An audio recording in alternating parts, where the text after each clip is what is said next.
Let's Make America Great Again. 미국을 다시 위대하게. 1984년 미국 레이건 대통령의 선거 구호였습니다. Make America Great Again. 미국을 다시 위대하게. 2016년 미국 트럼프 대통령의 선거 구호였습니다. 똑같아 보이는 구호인데요.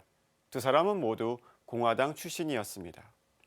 트럼프 대통령은 미국의 기업인이자 방송인, 정치인으로 부동산 재벌과 방송 등으로 유명해졌지만 정치 경력은 당시 전무했었습니다. 그는 민주당과 공화당 그리고 언론 모두로부터 지지를 받지 못한 아웃사이더로 불렸고 트럼프의 성향은 그 스스로의 표현처럼 예측 불가였습니다. 2016년 대선 당시 트럼프의 공약들은 아메리카 퍼스트, 미국 우선주의로 강력한 보호무역주의를 주장했습니다. 대대적인 감세 정책, 오바마 케어 폐지, 불법 이민자 강제 추방 등의 자극적인 선거 공약을 내걸었고 대선 과정에서 인종과 성차별 발언으로 수차례 논란이 되었습니다. 그럼에도 불구하고 당선이 확실시 된다고 하던 힐러리를 누르고 당선이 될 수 있었던 이유는 미국의 경제 성장 둔화와 정치권에 대한 불신, 그리고 분노가 쌓인 미국 보수층과 소외된 백인들의 결집으로 분석됐습니다. 그런데 2016년 6월 대서양 건너편 영국에서 또 하나의 중요한 투표가 있었습니다. 영국의 EU 탈퇴를 묻는 브렉시트 투표에서 영국인은 찬성표를 던졌습니다. EU 잔류를 얻을 수 있는 경제적 실익보다 저성장 실업, 이민자에 대한 우려와 소외계층의 불만이 더 컸기 때문이었습니다. 레이거노믹스로 대표되는 신자유주의는 전 세계의 무차별적인 개방을 촉구함으로써 범세계화를 통해 세계를 하나의 시장으로 만들면서 경제 발전에 큰 기여를 했다는 측면도 있지만 반면에 현대사회 불평등을 심화시킨 원인으로 비판을 받고 있습니다. 신자유주의를 주도했던 선진국을 중심으로 신보호무역주의가 등장해 자국경제의 보호를 외치는 보수적인 정치인들이 당선되면서 보호주의 정책이 점점 늘어나고 있습니다. 외국인 개방하라고 하면서 자국은 보호하려고 하는 이중적인 모습이죠. 올해 초 코로나19 대유행으로 전 세계 각국은 마스크와 화장지 등 생필품 사재기와 품기로 홍역을 치렀습니다. 두려움에 약한 인간의 속성이 그대로 드러난 것입니다.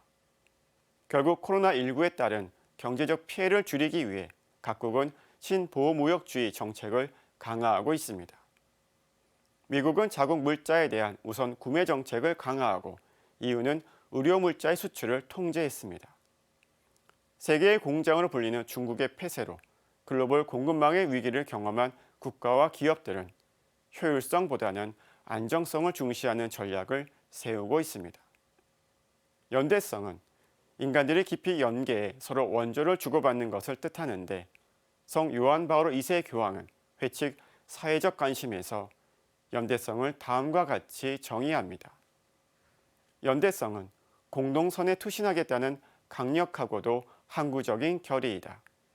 우리 모두가 모두에게 책임이 있는 만큼 만인의 선익과 각 개인의 선익에 투신함을 뜻한다.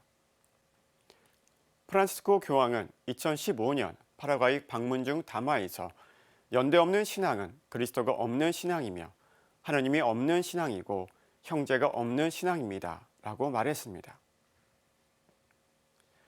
악마는 두려움 먹고 산다라는 말이 있습니다. 그리고 그 두려움은 연대를 무너뜨립니다.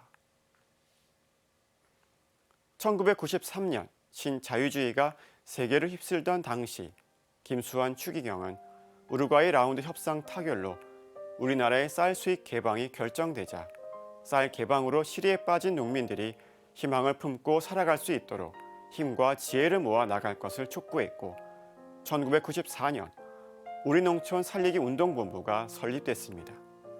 당시 설립 선언문을 보면 일용할 양식을 중심에 놓고 참된 나눔과 형제적 연대를 구체화했습니다. 2020년 11월 미국 대통령 선거에서 조 바이든 후보가 당선됐고 2020년 6월에 한국은 유엔 참전 용사들에게 마스크 100만 장을 지원했습니다. 주님과 함께하는 연대는 두려움을 이깁니다. 오늘 사제의 눈은 2016년 트럼프, 2020년 트럼프였습니다. 평화를 빕니다.